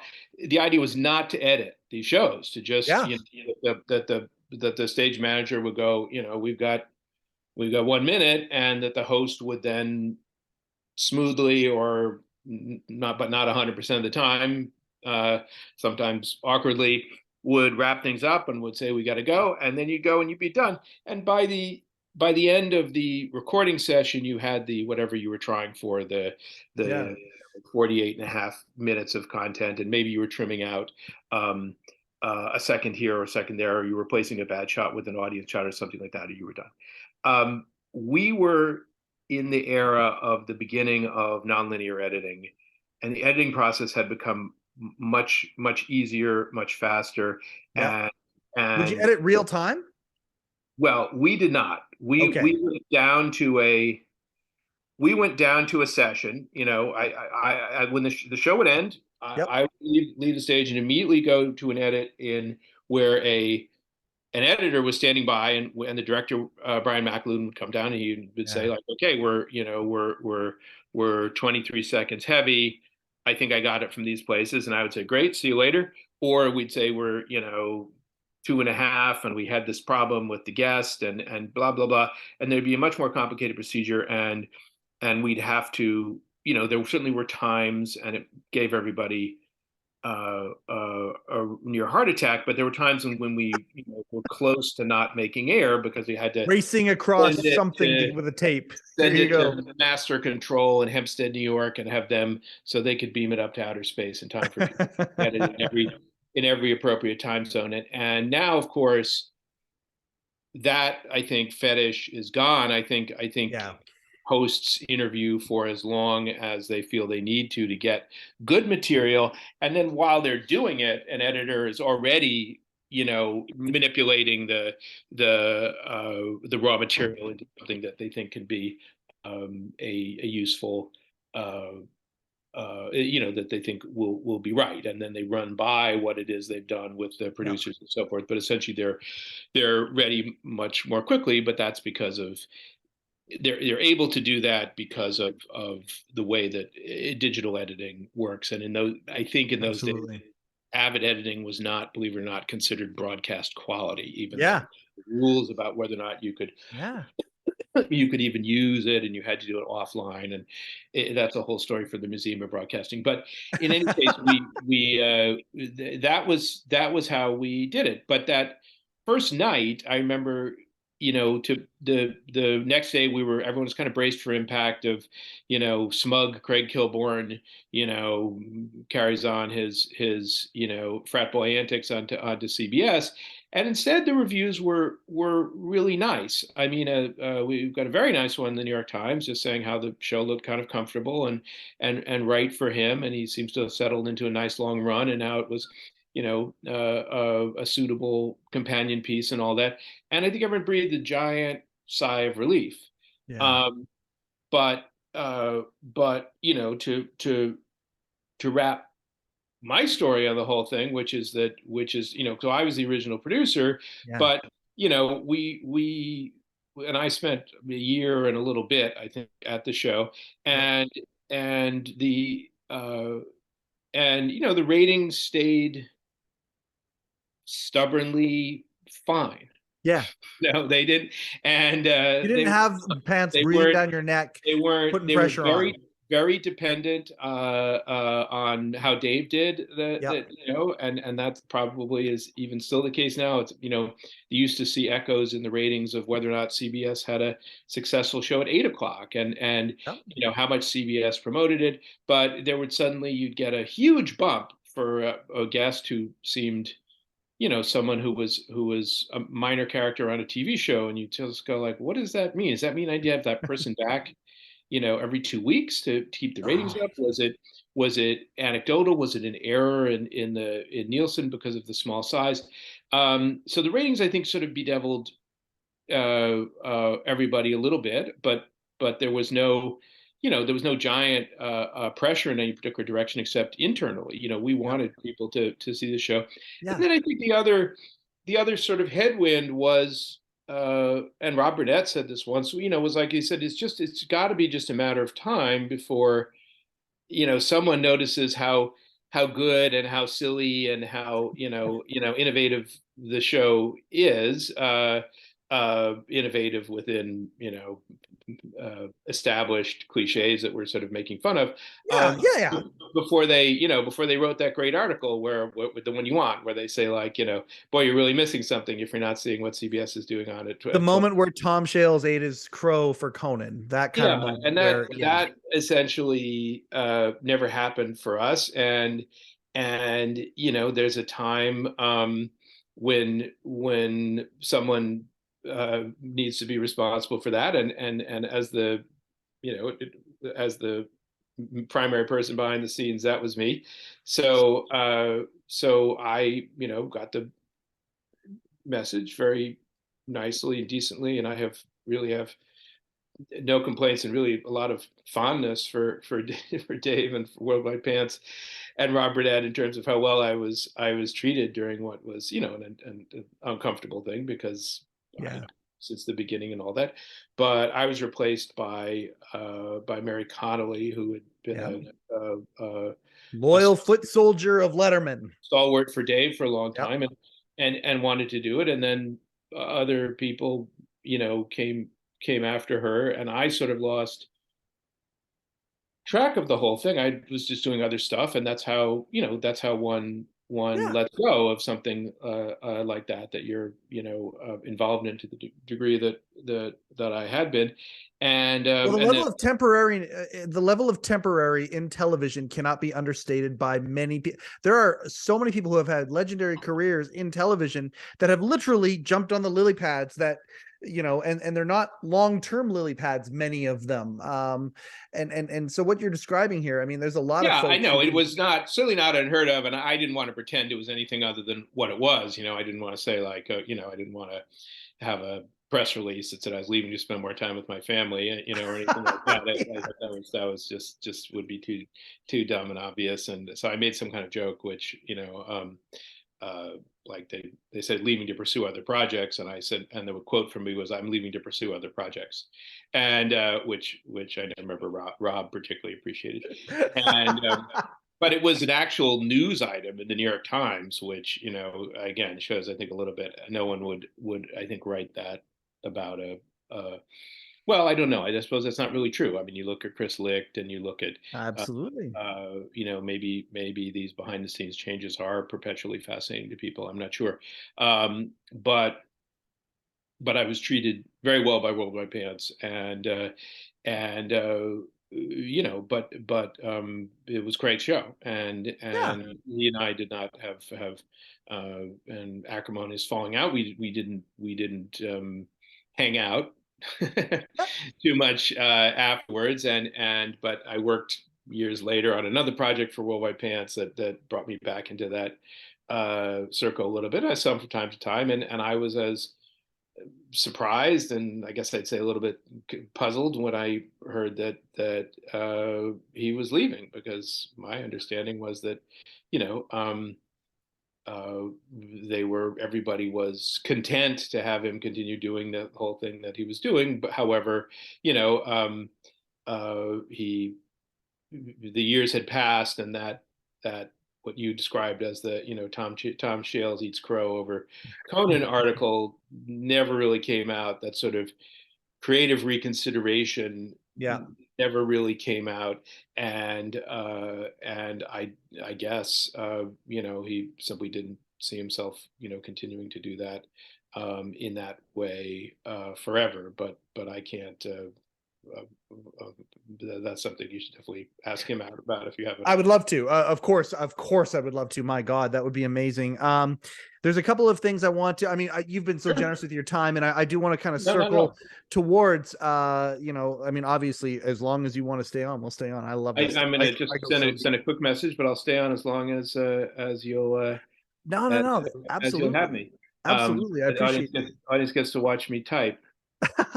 That's okay. I feel like you might be able to multitask, and I'm going to monologue a little bit anyway, because you mentioned Brian McAloon.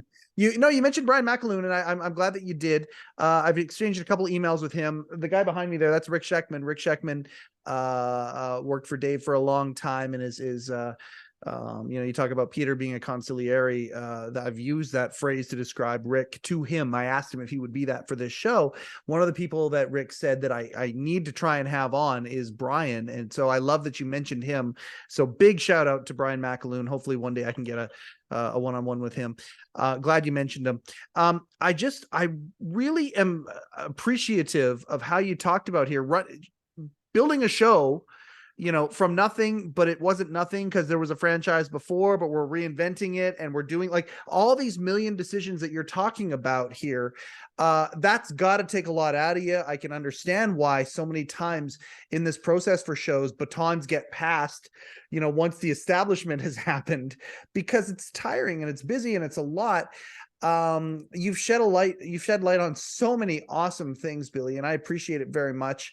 I want to ask about just if there were any moments, 3 or 4 maybe moments early on where you guys were like, yes, like the Bill Murray, intro of the show, premiere of the show, fantastic example of that. Were there any other moments where early on you're like, oh, like maybe it was an interview or a get or something that happened that maybe made it into the news, anything like that early on that delighted you, or in the run at all? Well, there was, you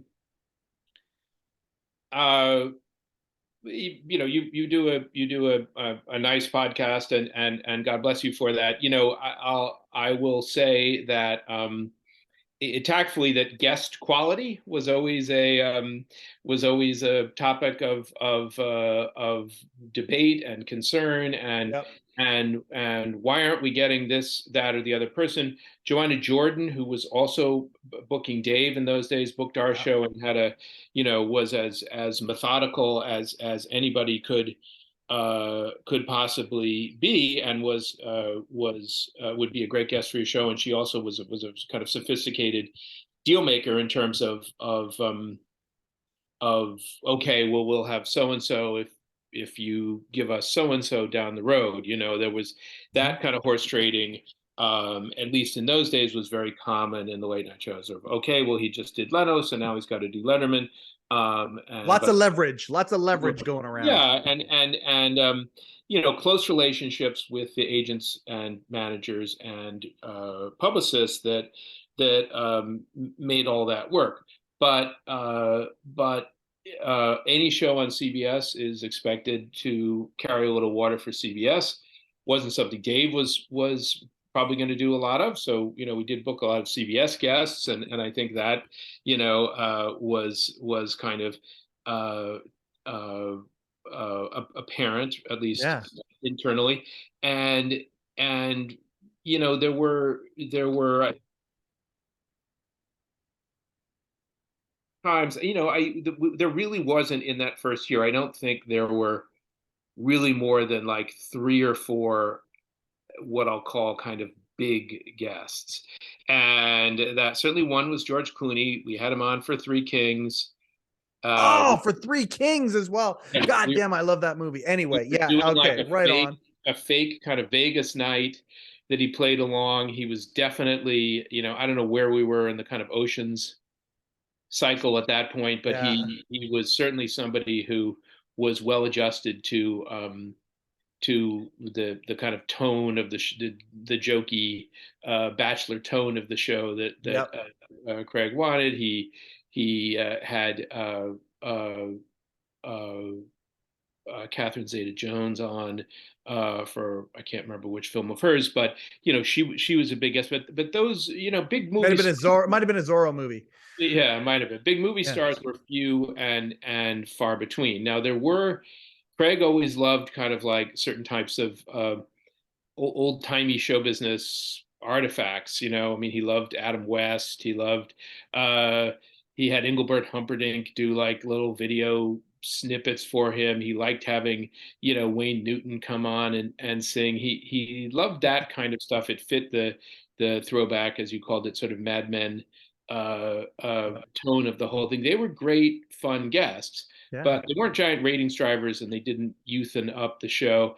And you mentioned leverage and so forth, and what the bookers need when they call up the publicist and say like, hey, I hear that insert name of big star of the era, has a new movie. Will they do Kilborn? The person will go like, well, I don't know, doing a lot of stuff. He only agreed to do 5 shows, and I think we'd rather get him on, something else. And then Yep. the booker can say, well, okay, George Clooney did it last week, and then they go, oh, well, if Clooney did it, There's that leverage. So Yep. some of that is a snowballing effect that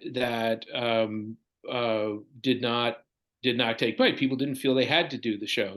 People had to eventually. Barack Obama had to do Between Two Ferns, and people didn't. And Mark Maron.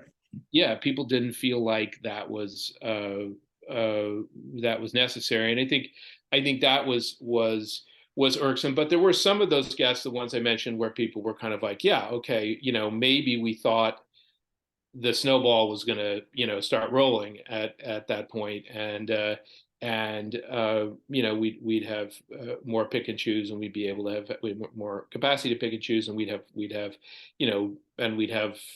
George Clooney back once a month, the way like Dave had his great relationship with Julia Roberts and so forth. There are people who, but for example, we had Ben Affleck on a lot, who was certainly someone who Craig felt was, for example, a friend of the show, and he was not.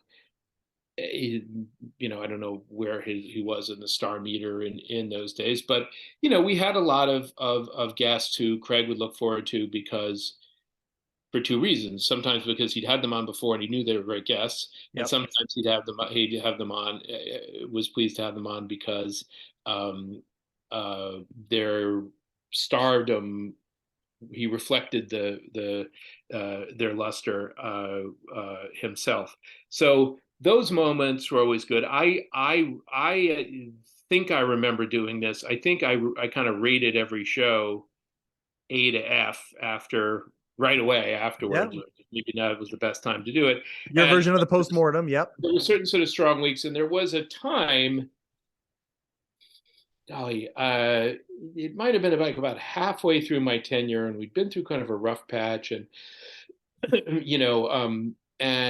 but suddenly things had gotten much better. And I remember talking to Craig on a Saturday, which was not so usual for us, and him saying like, I just want to let you, that things are, I talked to my dad, and he had told him how well I thought the show was going, and my dad said, well, did you tell Billy that? And he called me up right away and said, and so I think that was a moment where I kind of thought like this is all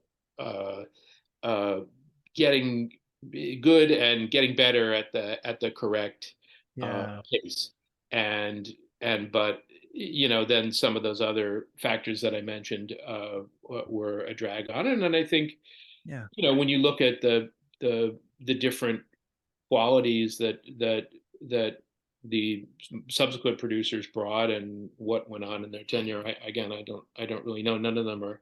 I'm not close with any of them, and I've never really discussed it. But there are certain kinds of jobs that require like 7 or 8 sort of very different skills that are rarely brought together. There are people who are just fabulous creatively and full of creative ideas, but they're they are not empathetic and they can't manage people. Or there are people who are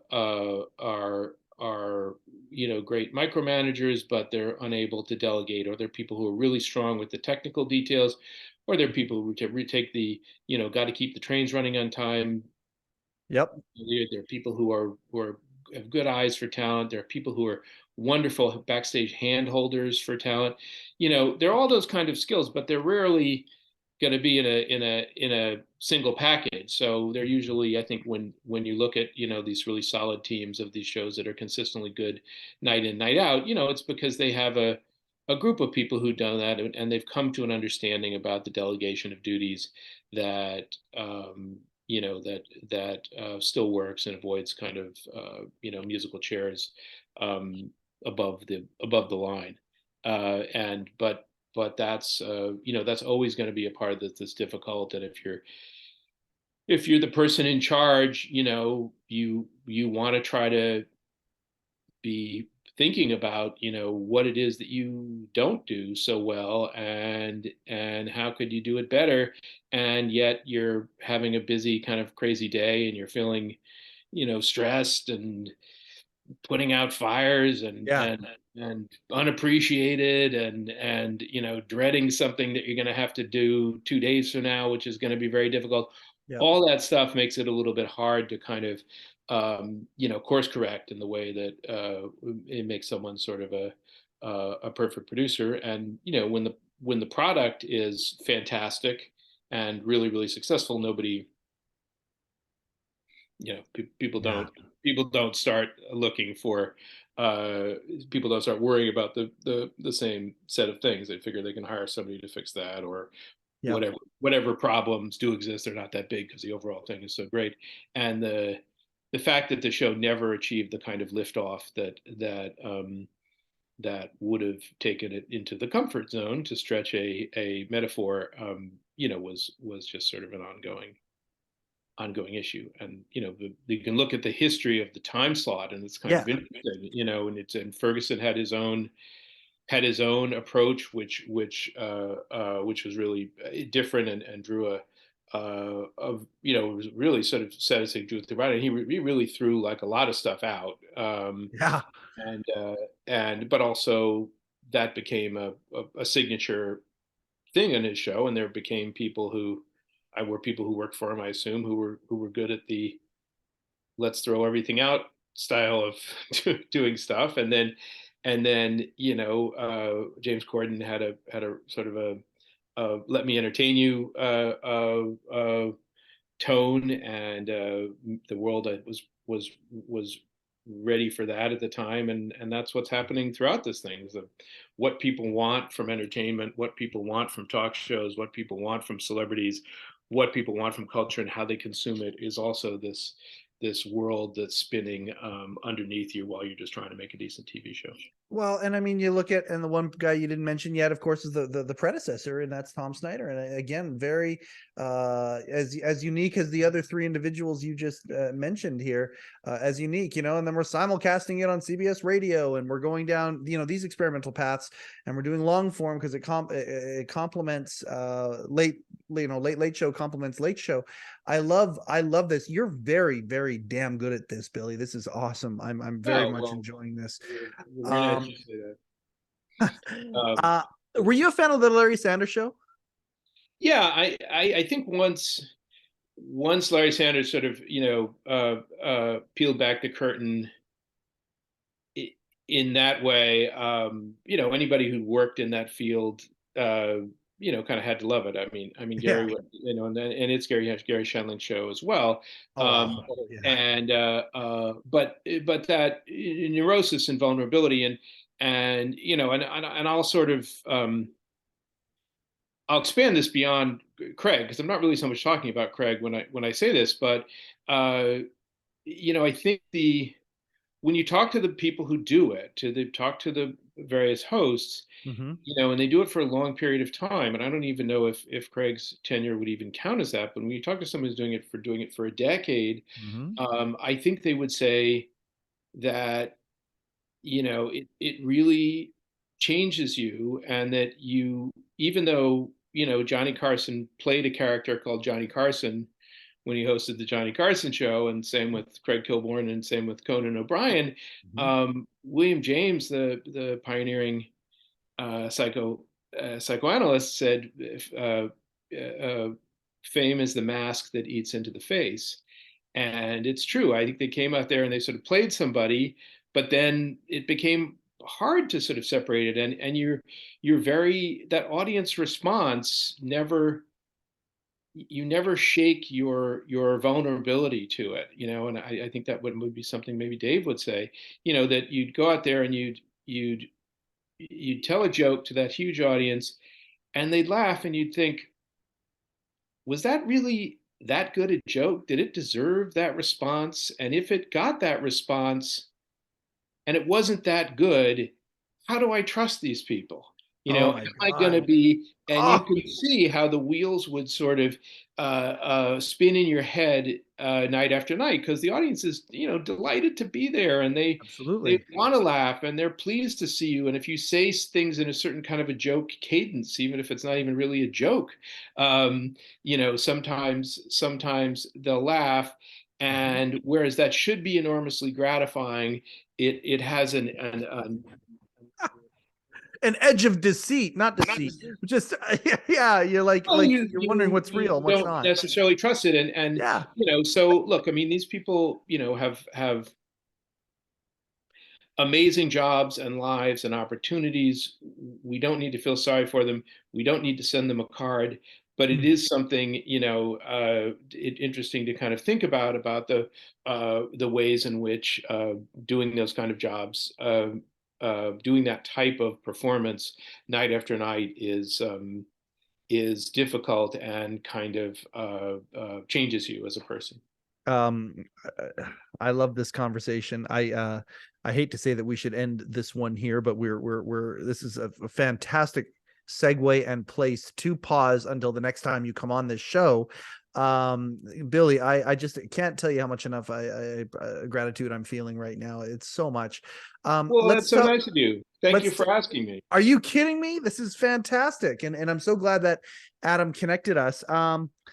I guess the way that I just want to finish is, what are you working on now, other than the fact that you're striking and picketing with the kids, by the way, is adorable. That the idea of Well, that is it's not. just, I'm not the only one. If you look at the yeah, Writers Guild website, you'll see that it's a popular thing, particularly now that kids are out of school, and my kids love it because it has a sort of a disruptive naughtiness to it, and they yeah, get to draw a funny picture on a sign, and I like it because they get out of the house, and I get a little exercise, but I'm not the most. I don't want to pretend I'm the most constant, diligent daily picketer. I do what I can, but yeah. But what else are you working uh, on right now? well, it's been a long time since Kilborn. I mean, I think I'm even trying to remember. You would maybe know better than I when that was. I mean, it was really at the turn of the millennium, right? I think I Yep, was doing the show yep. and December 31st, Y2K. You were there 1999, for Y2K. Yeah, yeah, and I was maybe out of the door 6 months later. yep. I'm not exactly sure, or maybe it was the other way around. But so yeah, so it's been 23 years, Lots of uh, lily pads since then. and I've done a bunch of things since then. But mostly what I've done is just gone back um, to my core competency as a television comedy writer. But I have had some strange diversions. I was the head of programming. I became a network executive 10 years ago at a something that was a joint venture of Univision and Disney, or and Disney ABC, called Fusion, which was intended as both a linear and digital cable channel. And actually, we launched a linear cable channel intended as kind of news and information for millennials that didn't work, but Yeah. was a Novel idea. gigantic project involving building a huge facility and relocating my family to Miami, and and then when that, shall we say, came to an end for me, I was sort of sitting in Miami thinking, okay, what am I doing here? I'm not really a network executive, so I don't think I'm going to go get another network executive job. Yeah. Um,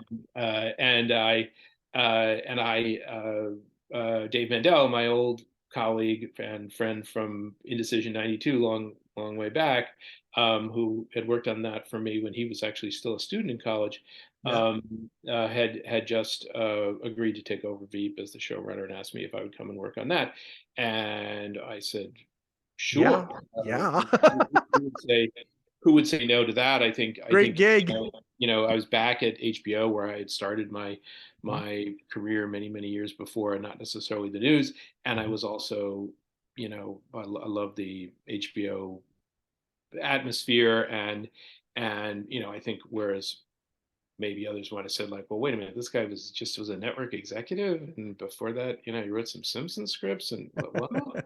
And but they were like, yeah, okay, well, if you think he's good and he sounds like he understands politics, which I did a little bit, Yep.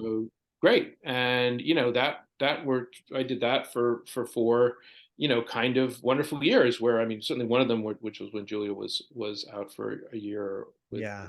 breast cancer, was certainly not a wonderful year. I take that back.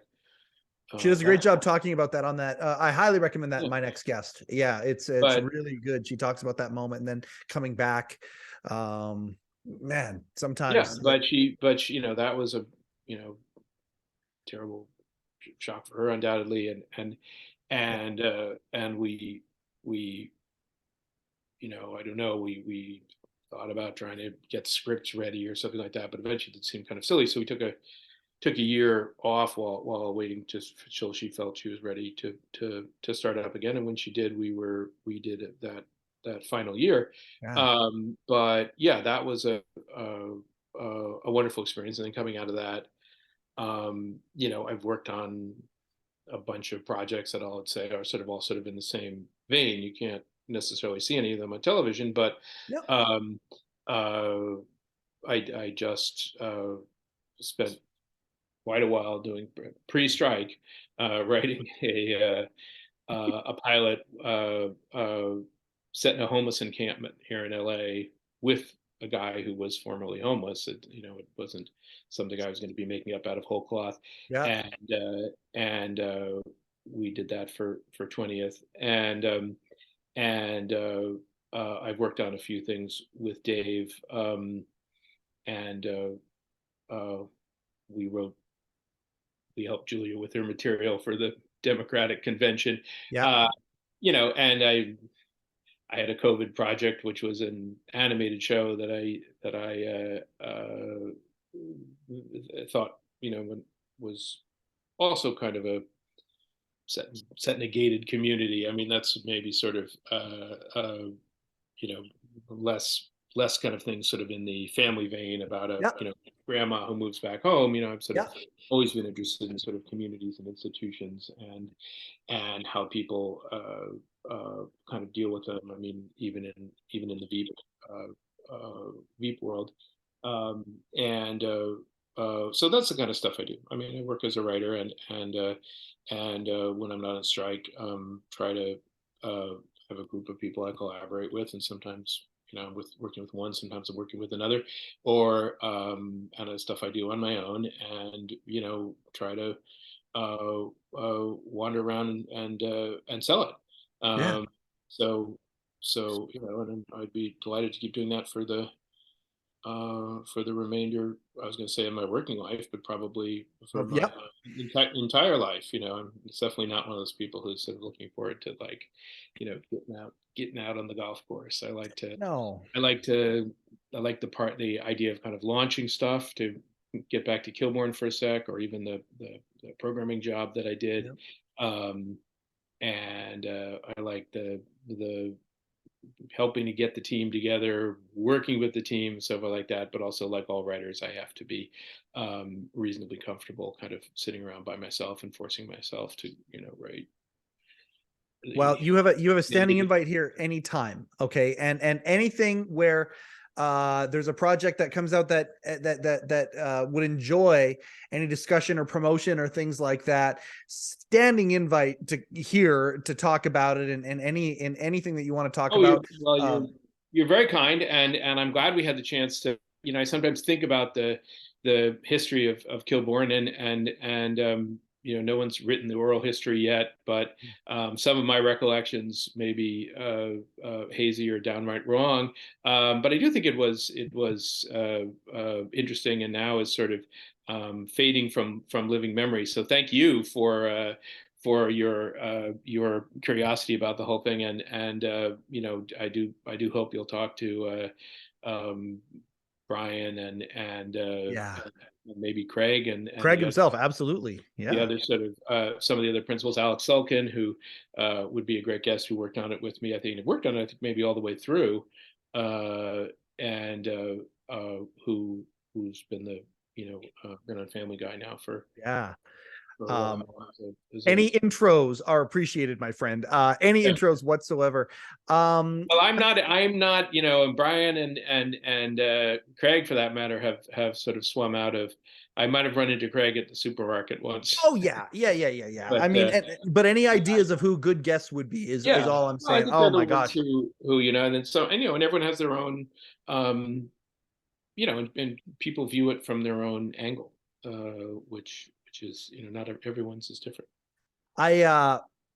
I'm going to close it here because I think this is a perfect place to close it. But it's only this chapter. The next chapter will be fun, and we'll curate some anecdotes maybe. And then, like I say, combine it with something that you're doing that you want to get out there as well. But Billy Kimball, I can't thank you enough for being part of this late night history.